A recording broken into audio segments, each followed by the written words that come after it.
O salmo que nós vamos considerar com vocês hoje é o Salmo 41. E eu peço que você abra sua Bíblia comigo neste salmo. E hoje vamos considerar este belíssimo poema escrito pelo rei Davi. Salmo 41. Está escrito o seguinte: bem-aventurado o que acode ao necessitado, o Senhor o livra no dia do mal. O Senhor o protege, preserva-lhe a vida e o faz feliz na terra. Não o entrega à discrição dos seus inimigos. O Senhor o assiste no leito da enfermidade, na doença, tu lhe afofas a cama. Disse eu: compadece-te de mim, Senhor. Sara minha alma, porque pequei contra ti. Os meus inimigos falam mal de mim. Quando morrerá e lhe perecerá o nome? Se algum deles me vem visitar, diz coisas vãs, amontoando no coração malícias. Em saindo, é disso que fala. De mim rosnam a uma todos os que me odeiam. Engendram males contra mim, dizendo: peste maligna deu nele, e caiu de cama, já não há de levantar-se. Até o meu amigo íntimo, em quem eu confiava, que comia do meu pão, levantou contra mim o calcanhar. Tu, porém, Senhor, compadece-te de mim, e levanta-me para que eu lhes pague segundo merecem. Com isso conheço que tu te agradas de mim, em não triunfar contra mim o meu inimigo. Quanto a mim, tu me sustens na minha integridade, e me pões à tua presença para sempre. Bendito seja o Senhor, Deus de Israel, de eternidade para eternidade. Amém e amém. Bom, eu gostaria de tratar deste salmo sob o tema As Grandes Experiências da Vida. Vocês bem sabem, e vocês podem notar aí, que esse salmo está encerrando o primeiro livro de Salmos. Os Salmos são 150 poemas, escritos em tempos diferentes, por autores diferentes, com ênfases diferentes. Você tem no Salmo 5 livros. Este primeiro livro, que é o Salmo 1 ao 41, todo ele escrito por Davi. E esse terceiro salmo, escrito por Davi, esse salmo escrito por Davi, que encerra o primeiro livro, ele encerra de uma maneira muito curiosa, porque ele diz bem-aventurado. E dos 41 salmos do primeiro livro, apenas 3 salmos começam desta maneira. É o Salmo 1, é o Salmo 32 e o 41. No Salmo 1, Davi diz: bem-aventurado é o homem que não anda no conselho do ímpio, ou dos ímpios, não se detém no caminho dos pecadores, nem se assenta na roda dos escarnecedores. Essa palavra bem-aventurado, traduzido, quando foi feita a tradução da Septuaginta, foi vertido como Macários. Macários é a mesma palavra que Jesus usou lá nas bem-aventuranças. Bem-aventurados humildes de espírito, bem-aventurados os que choram, bem-aventurados os mansos. E essa palavra Macários significa feliz, muito feliz, superlativamente feliz. E aqui Davi está nos ensinando que o homem que evita o caminho do mal, o homem que não participa dos conselhos, nem anda pelo caminho dos pecadores, nem se assenta na roda dos escarnecedores, é feliz, muito feliz. Segundo lugar, no Salmo 32, ele diz que feliz é o homem a quem o Senhor não atribui iniquidade, cujos pecados são cobertos. Aquele que é perdoado é muito feliz, porque o pecado produz condenação, produz culpa, produz derrota, fracasso, opróbrio. E quando você é perdoado, saber que Deus não coloca na sua conta a sua dívida, mas ao contrário, quita a sua dívida, a ponto de você ser justificado, perdoado, você é feliz, você dorme em paz, você põe a cabeça no travesseiro e sabe que não há nenhuma condenação mais para aqueles que estão em Cristo Jesus. Isso é motivo de uma grande felicidade. Mas agora, neste salmo, pela terceira vez, Davi vai falar que bem-aventurado, muito feliz, é aquele que acode ao necessitado. O generoso é feliz. É por isso que o Senhor Jesus diz que mais bem-aventurado é dar do que receber. Quem tem essa experiência, quem tem esta prática, sabe disso, que você é muito feliz quando você estende a mão para socorrer alguém. Você é muito feliz quando você ajuda alguém, quando você acode, socorre o necessitado. Bom, este salmo não apenas encerra o primeiro livro dos Salmos, mas este salmo é também um salmo messiânico.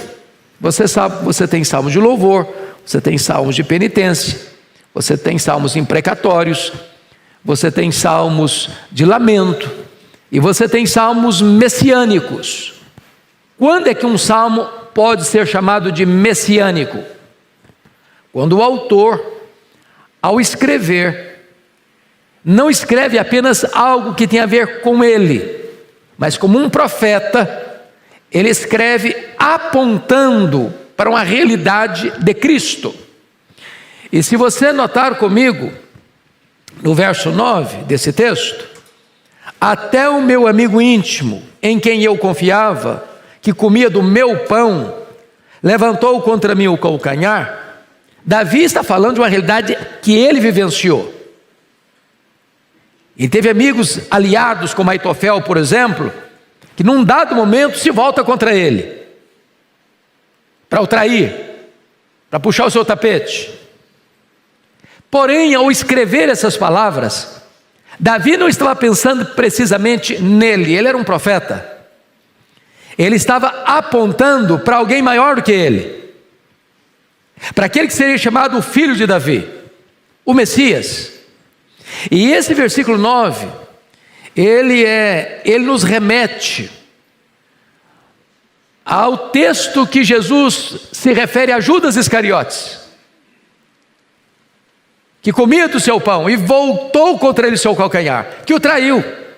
Então, por isso, esse salmo também é um salmo messiânico. Ele está apontando para uma realidade que Cristo vai evocar em todos os evangelhos sinóticos, Mateus 26, 24, Marcos 14, 21, Lucas 22, 22 e João 13, 18.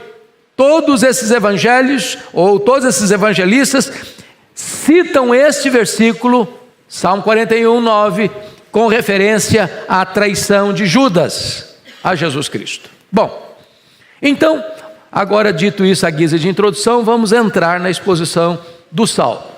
Esse salmo está dividido em 3 pontos essenciais. Primeiro, ele trata do crente generoso e do pobre necessitado, dos versos 1 a 3. Segundo, ele trata do crente enfermo e os inimigos impiedosos, versos 4 a 9. Terceiro, ele trata do crente suplicante e o Senhor misericordioso, dos versos 10 a 13. Então, esse é o esboço que nós vamos expor agora, desenvolver agora com vocês. Crente generoso, pobre necessitado, crente enfermo, inimigos impiedosos, crente suplicante e Senhor misericordioso. Então vamos ao primeiro ponto, o crente generoso e o pobre necessitado. Com a Bíblia aberta comigo aí, vamos lá. Primeira coisa que eu destaco é que a generosidade é fonte de sublime felicidade. Olha o versículo 1. Bem-aventurado o que acode ao necessitado. Enfatizo, repito, que a palavra bem-aventurado aí, na tradução que foi feita do Velho Testamento para o grego, a palavra que aparece lá é makarios, a mesma palavra que Jesus usou para bem-aventurança. Feliz, muito feliz. A pergunta é: quem é o necessitado? O que é uma pessoa necessitada? A ideia aqui é de uma pessoa desamparada, uma pessoa que está passando dificuldade. Em outras palavras, é aquele que é pobre, de bens materiais, fraco em força, menosprezado em reputação, desanimado em espírito. Não é apenas uma pessoa que está precisando de comer, ou uma pessoa que está precisando de vestir na hora da chegada do inverno, mas é também o necessitado nas outras áreas da vida. Alguém que pode estar com muito dinheiro, mas está numa grande aflição.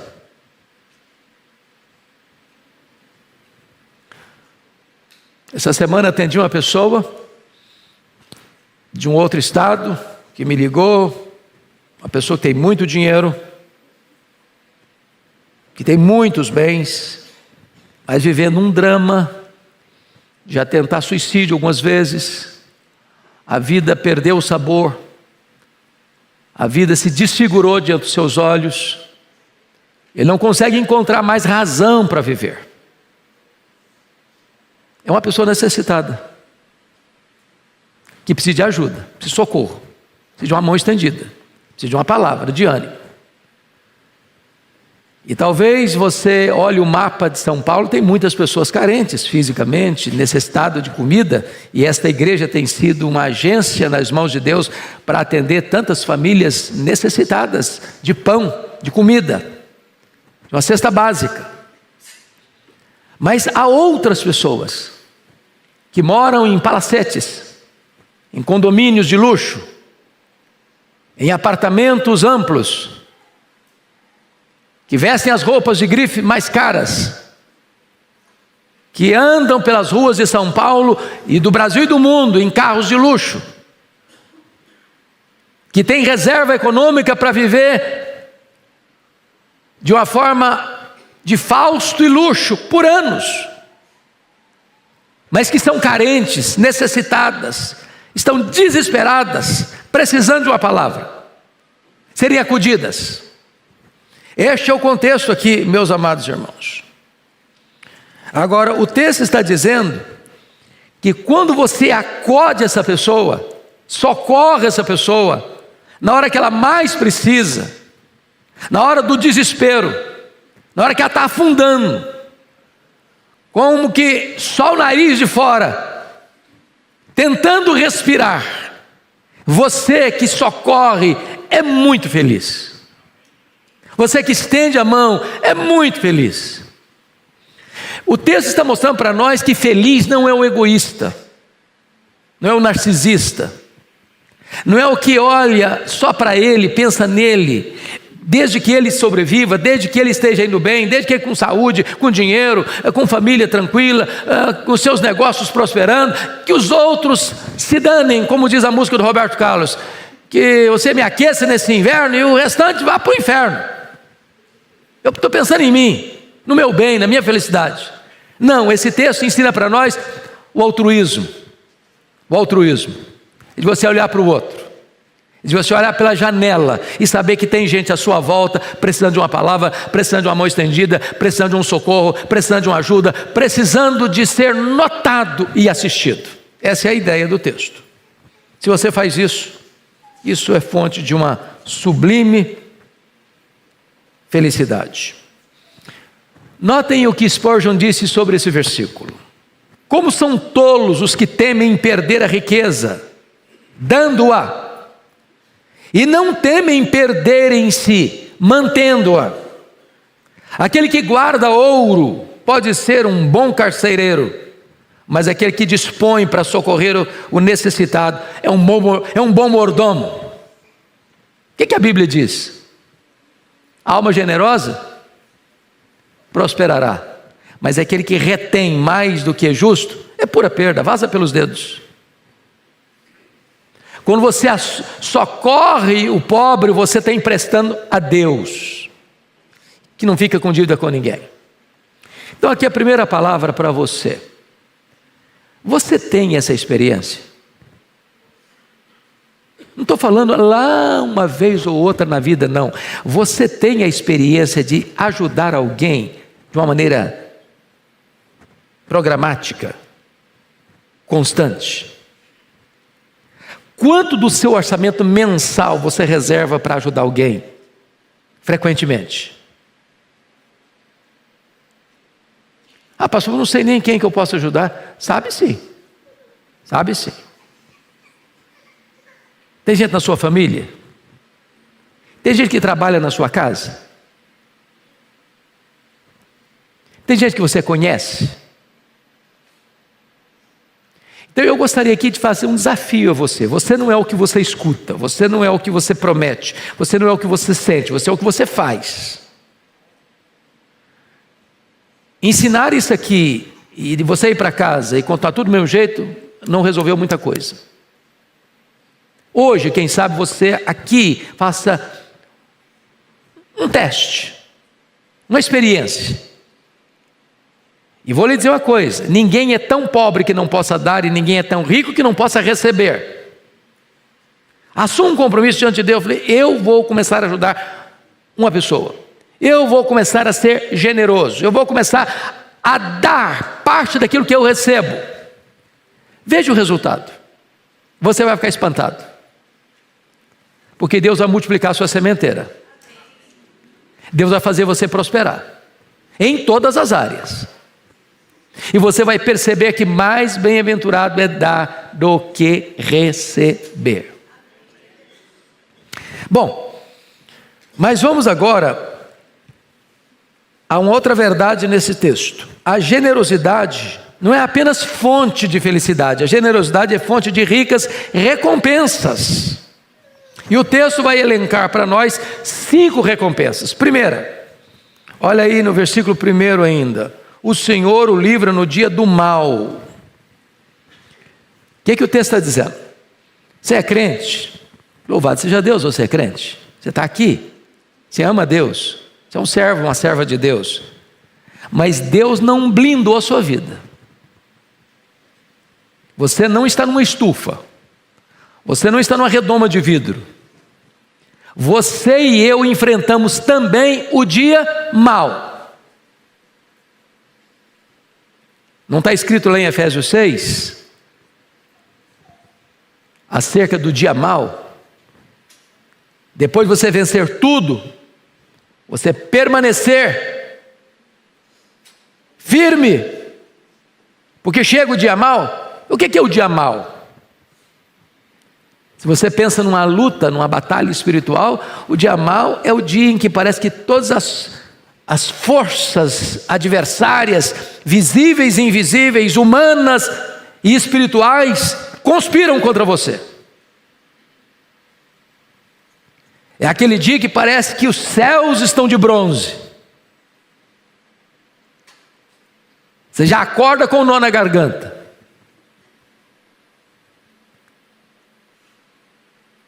E o texto está dizendo que quando você é generoso, não são os astros que estão movendo em seu favor, não. Não é coincidência, não. Não é apenas uma coisa casual, não. O Senhor o livra no dia do mal. Há uma espécie de promessa particular e específica para o generoso. Você se lembra lá de Cornélio, quando a Bíblia diz que as esmolas que Cornélio fazia eram conhecidas diante de Deus? Não lembra que o Senhor Jesus Cristo disse que se você der um copo de água para alguém em nome de Cristo, você não fica sem receber galardão? Quando você socorre o necessitado, você não apenas abençoa a pessoa que recebe a sua ajuda, mas isso é contado diante de Deus. Não é que salvação é questão de mérito, não tem mérito em salvação, a salvação é de graça, mas Deus está olhando para você e dizer: fulano de tal é misericordioso, ele acode o necessitado, ele é generoso, quando ele estiver passando por um dia mau, eu vou socorrê-lo. É promessa de Deus. Segundo, versículo 2: o Senhor o protege. Agora veja bem que é diferente do livramento do dia mau. O Senhor o protege agora de uma maneira genérica. Dia mau não é todo dia que acontece que é dia mau, não. Tem dia que você celebra, não é verdade? A vida é assim. Tem dia de festa, tem dia de celebração, tem dia de comemoração, tem dia de nascimento, tem dia de casamento, mas tem dia de tempestade. Agora, na dinâmica da vida, na rotina da vida, você tem proteção divina. Isso é fruto e bênção da generosidade. Terceiro, olha aí, versículo 2 ainda: preserva-lhe a vida e o faz feliz na terra. O que Deus está dizendo? Que Deus vai lhe dar longevidade e lhe dá felicidade. Para mim, esse versículo é uma espécie de resumo das promessas do 5º mandamento. Qual a promessa do 5º mandamento quando você honra pai e mãe?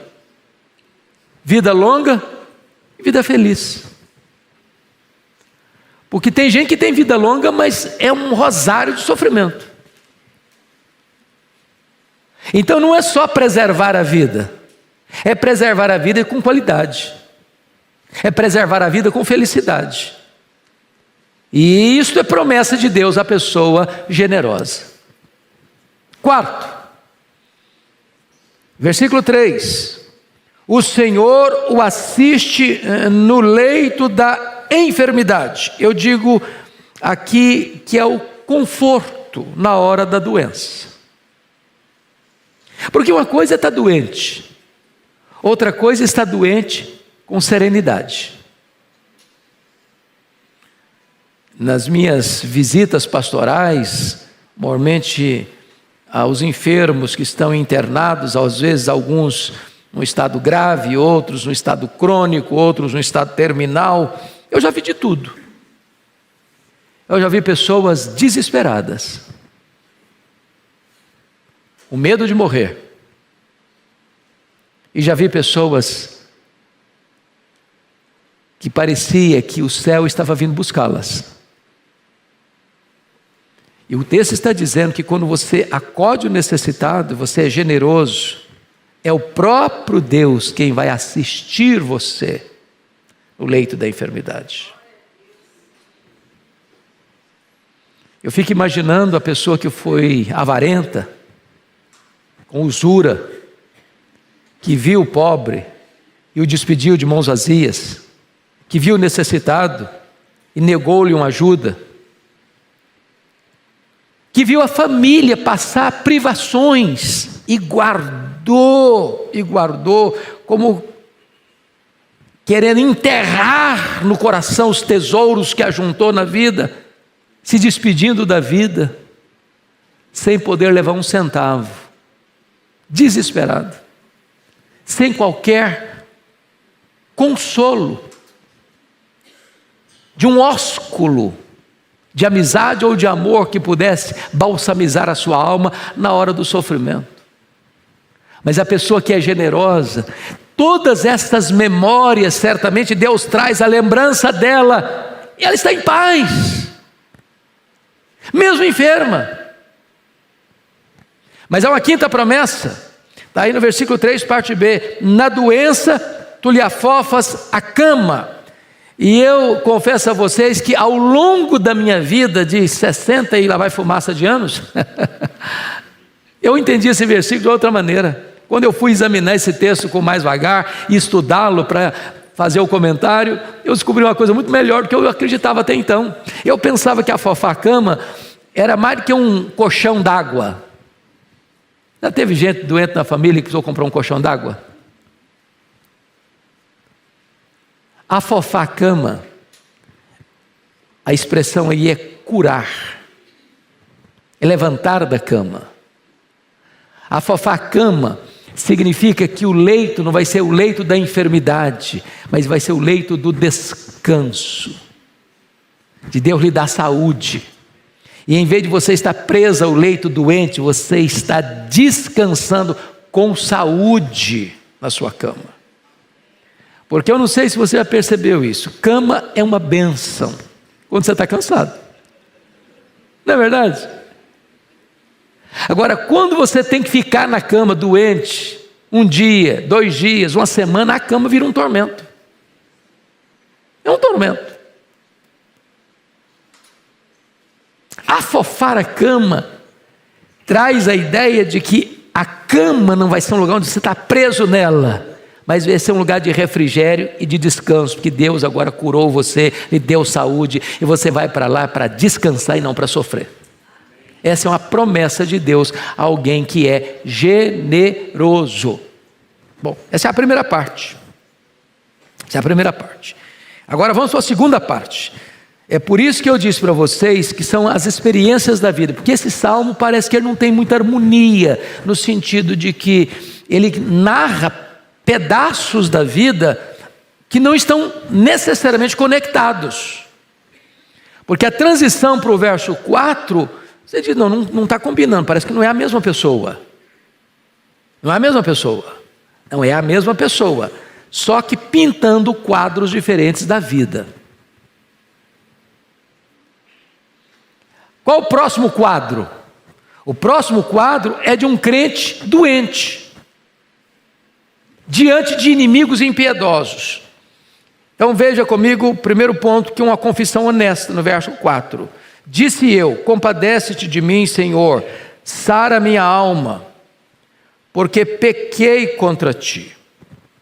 Então vamos entender isso aqui. Agora Davi é um pecador, que pecou contra Deus.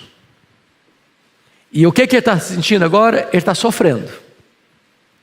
E veja bem, pecado e sofrimento são irmãos gêmeos. Não tem como pecar e não sofrer. O pecado sempre traz sofrimento. Aliás, o pecado nos faz sofrer mais do que a doença.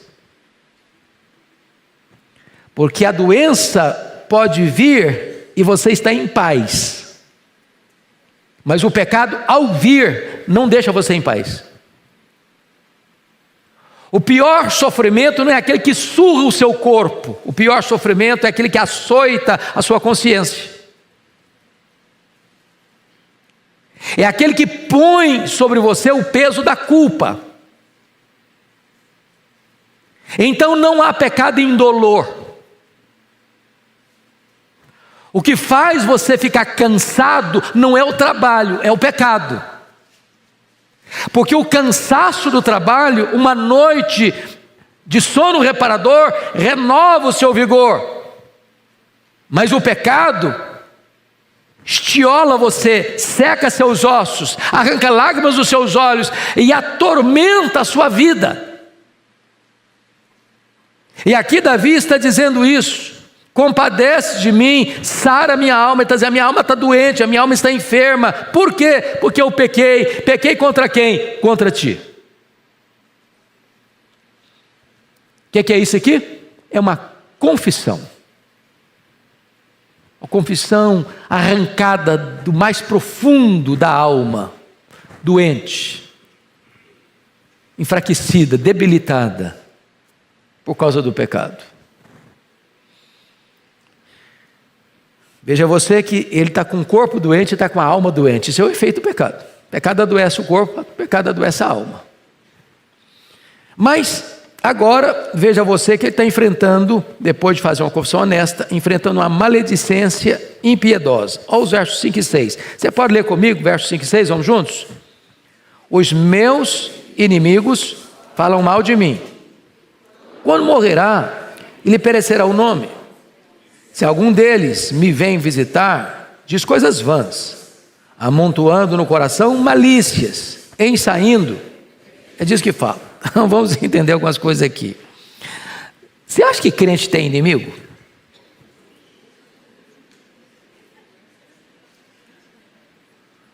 Crente não deve fazer inimigo, mas crente tem inimigo.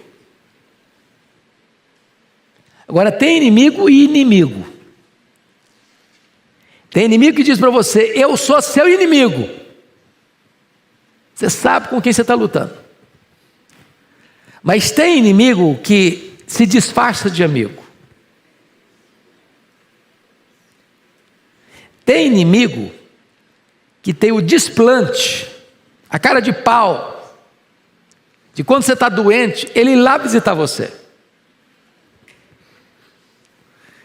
E ele está falando coisas vãs para você, amenidades. Mas lá no coração ele está dizendo: morra miserável, morra miserável, morra miserável.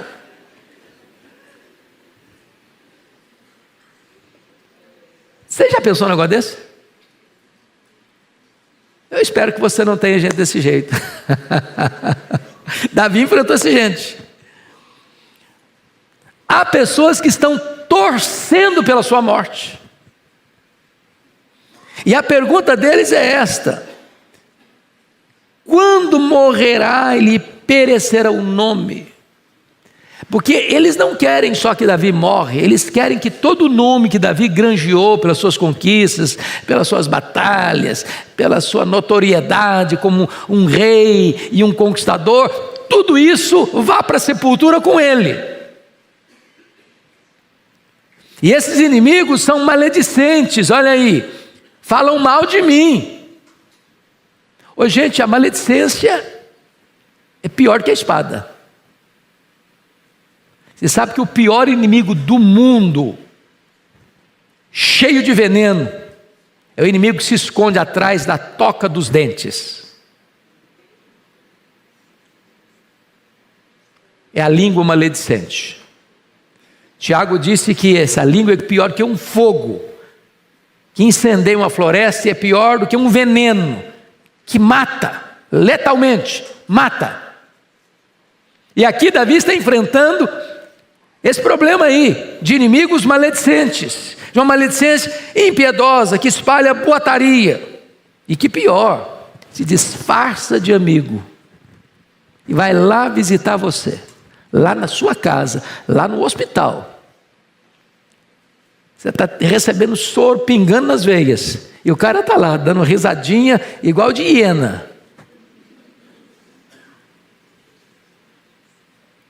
Torcendo para você morrer.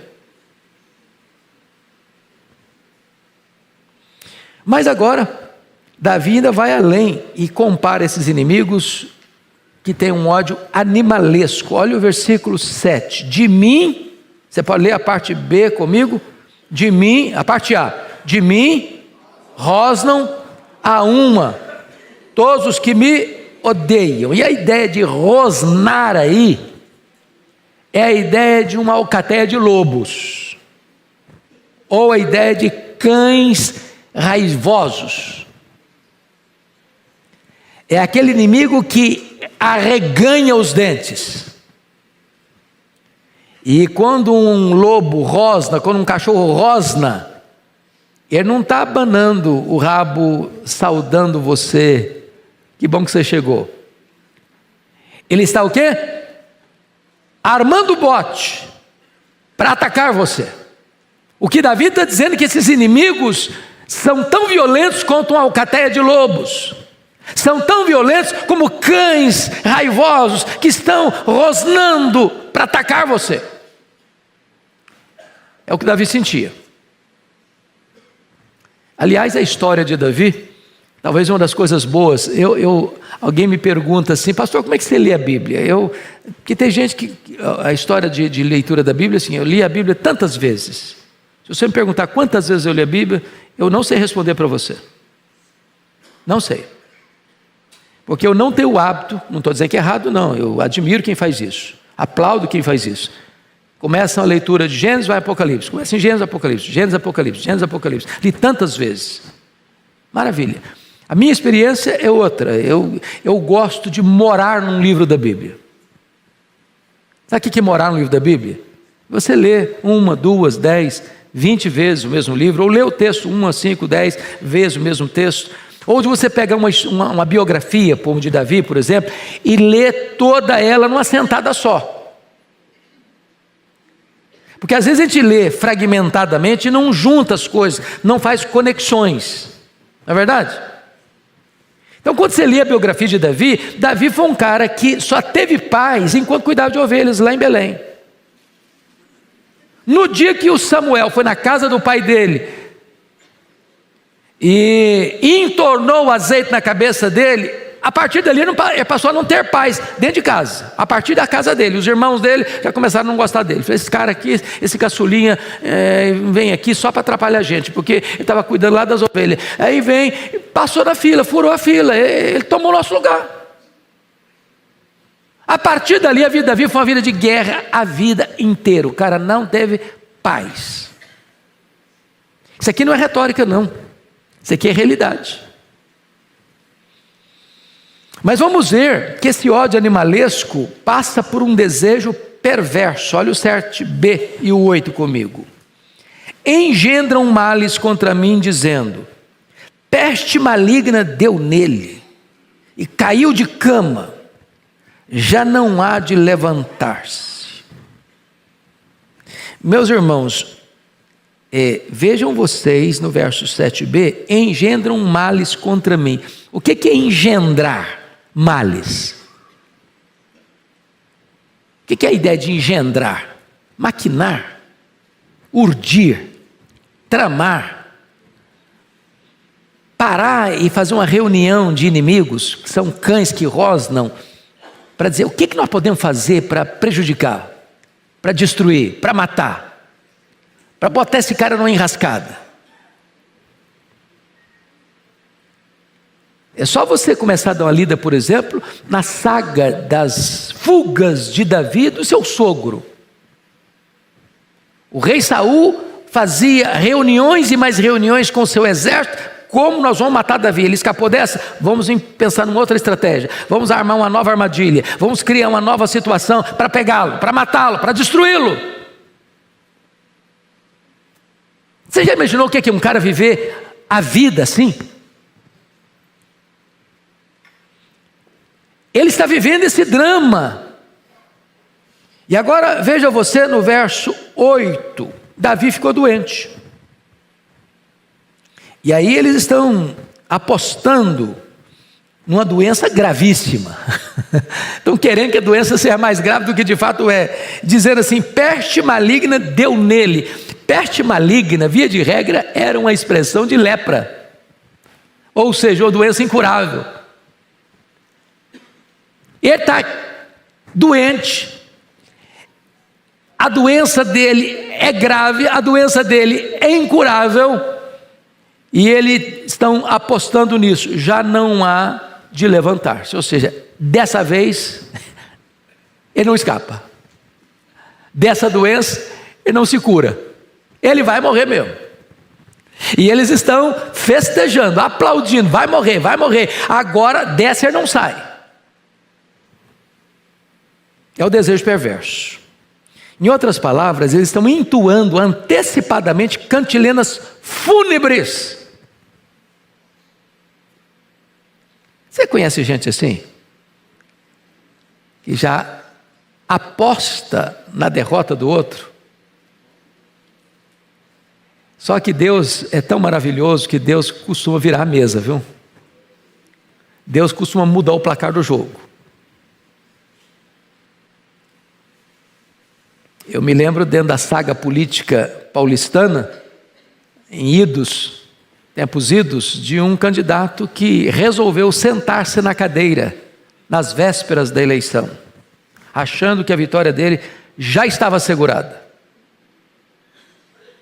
E no dia da eleição, quando abriram as urnas, quem ganhou foi o outro.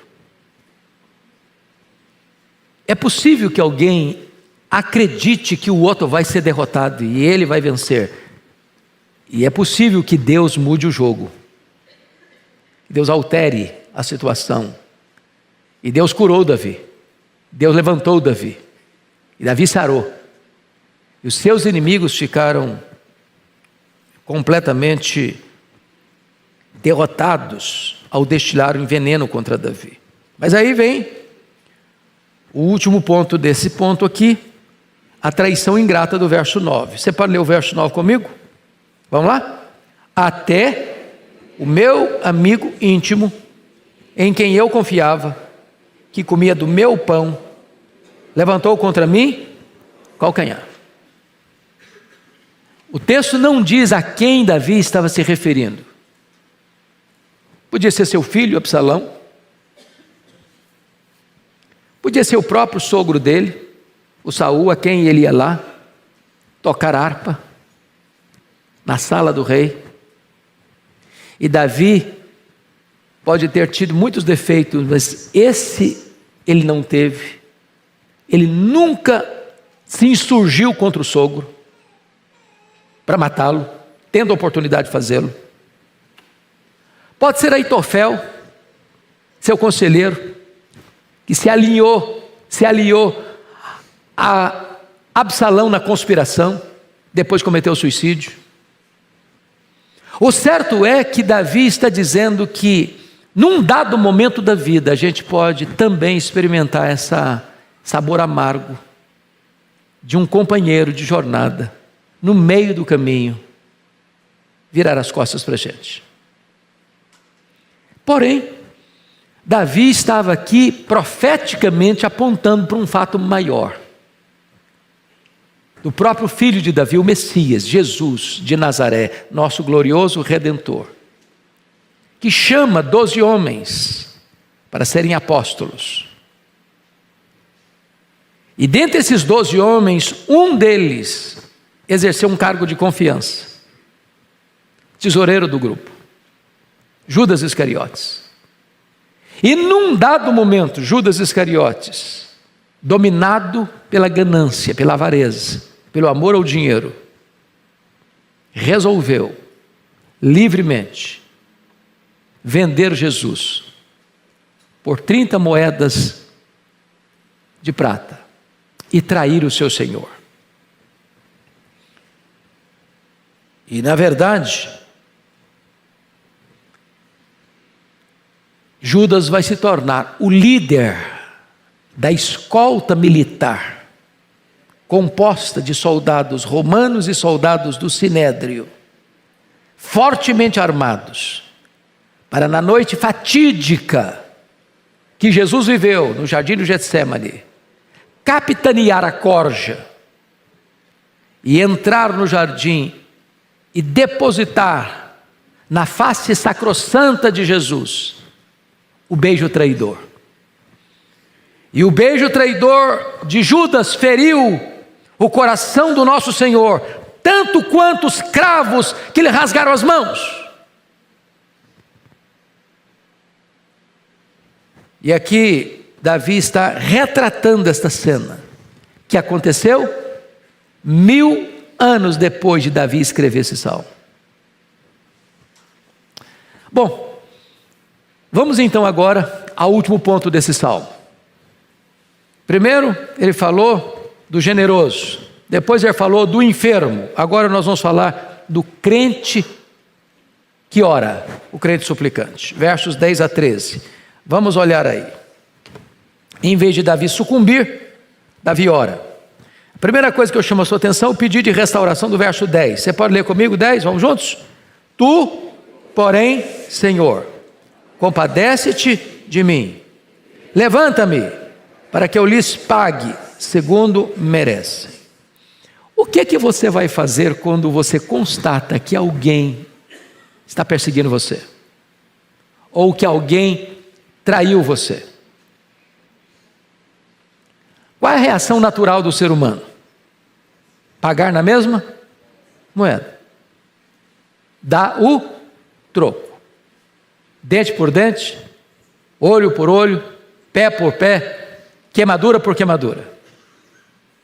Essa é a reação humana.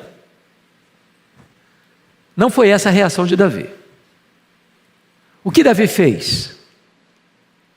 Ele não se vingou, mas ele entregou a causa para quem? Para Deus. E ele ora a Deus.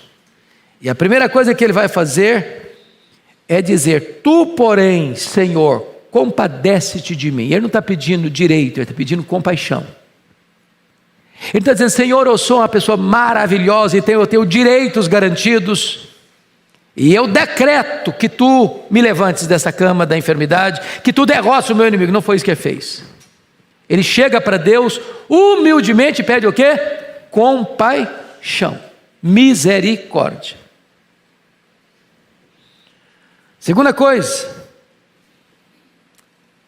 ele pede cura e levanta-me, porque os inimigos estão dizendo: deu peste maligna nele, ele vai morrer, dessa ele não sai. Não tem médico que reverta esse diagnóstico dele, não tem remédio que o cure. Eu quero dizer para você que o nosso Deus não aceita os diagnósticos fechados pelos homens. Quem tem a última palavra é o nosso Deus. Para Ele não tem cura, não tem doença incurável, para Ele não tem causa perdida, para Ele não tem problema insolúvel, para Ele não tem diagnóstico final dado pelos homens. A última palavra é dele. E se Ele quiser, Ele cura. Se Ele quiser, Ele levanta do leito. Se Ele quiser, Ele restaura. Se Ele quiser, Ele faz milagres ainda hoje. Bendito seja Deus. Agora vamos entender o verso 10, a parte B, porque pode parecer para nós, a princípio, que Davi está com o coração cheio de rancor e ódio, desejando vingança. O que está escrito aí? E levanta-me, para que eu lhes pague segundo merecem. Davi tinha uma consciência, irmãos, que é muito importante entender. A consciência da dinastia davídica, porque foi feita uma promessa para ele. Qual foi a promessa que foi feita para ele? Que um descendente dele se assentaria no trono, e o seu trono seria um trono eterno. Davi tinha plena consciência de que o Messias procederia dele. E se a dinastia davídica fosse interrompida, destruída, essa promessa do Messias não se cumpriria. E aí você vai ver os perigos para frente e as lutas que aconteceram para frente, porque Salomão reina no seu lugar. Salomão morre, Roboão reina no seu lugar. Está indo dentro da linha, mas Roboão foi insensato. E o que aconteceu? O reino se dividiu. 10 tribos seguiram a liderança cismática de Jeroboão I. Mas Deus preservou a tribo de Judá, de onde procedia Davi. E Deus mesmo cuidou na história para que essa linhagem não fosse corrompida, essa linhagem não se perdesse. Até que, na plenitude dos tempos, na casa do pão, Belém, onde nasceu Davi, 1000 anos depois, nasceu Jesus de Nazaré. E a promessa se cumpriu.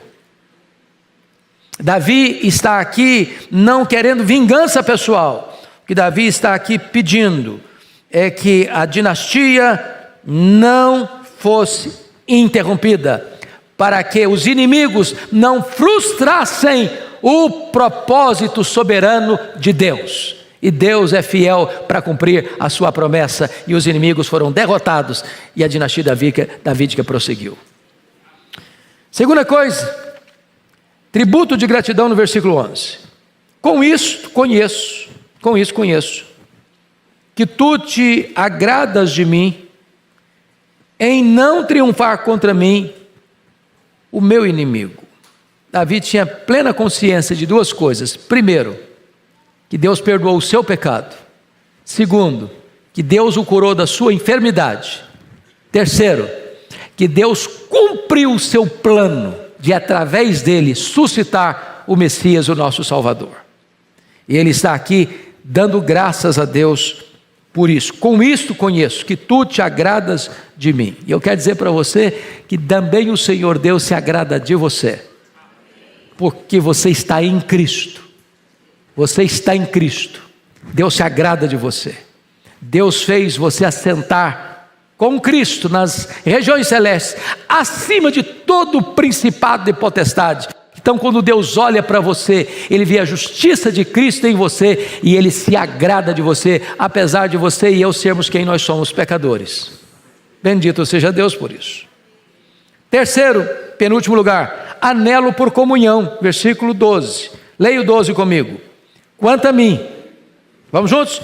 Quanto a mim, tu me sustens na minha integridade e me pões à tua presença para sempre. Oh, amados irmãos, Deus perdoa, Deus restaura, Deus cura, Deus dá vitória, Deus preserva o coração íntegro e Deus dá a nós o maior de todos os privilégios, desfrutar da sua presença.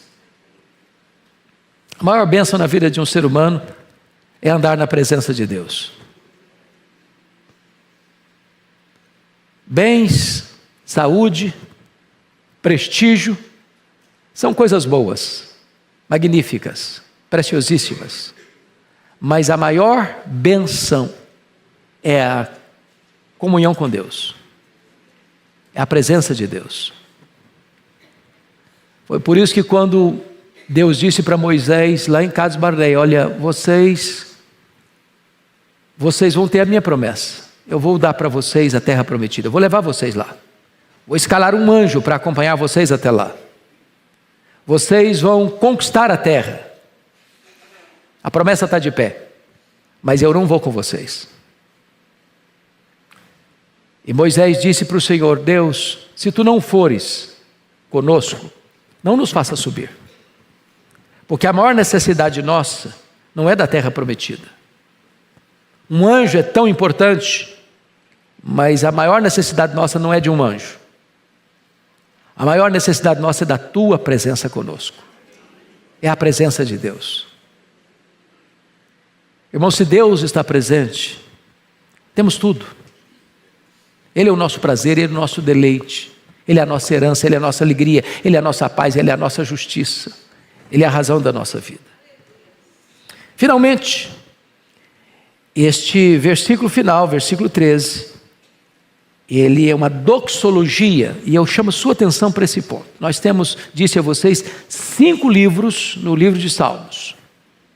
O primeiro livro, 1 ao 41. O segundo livro, 42 ao 72. Terceiro livro, 73 ao 89. Quarto livro, 90 a 106. Quinto livro, 107 a 150. Se você olhar carinhosamente, verá que todos esses livros encerram com uma doxologia. Não é apenas o encerramento do salmo em específico, mas do conjunto de salmos daquele livro. Então o que você vai ler no versículo 13, não é apenas o encerramento do Salmo 41, é o encerramento de todos os 41 salmos do livro 1. Como é que ele termina? Vamos ler juntos? Bendito seja o Senhor, Deus de Israel, de eternidade para eternidade, amém e amém. Ele está encerrando o salmo e ele está encerrando o livro que compõe o Salmo 1 ao 41. A mesma coisa, já que nós temos um segundinho mais, eu termino aqui. Vamos ler como é que encerra os outros? Olha aí, 72, 19. Rapidinho, vocês estão ágeis aí.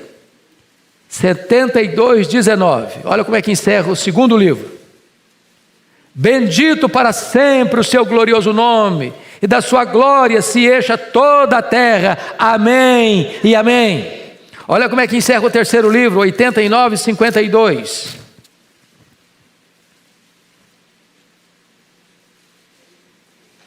Bendito seja o Senhor para sempre. Amém e amém. Olha como é que encerra o quarto livro, 106, 48.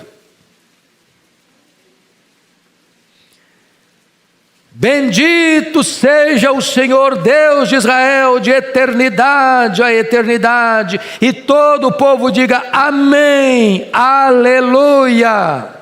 Vamos ver como é que encerra o último livro, 150, versículo 6.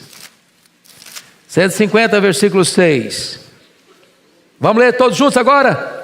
Todo ser que respira, louve ao Senhor, aleluia. Louvado seja Deus. Que a nossa vida seja uma doxologia ao Senhor. Deus abençoe, amado.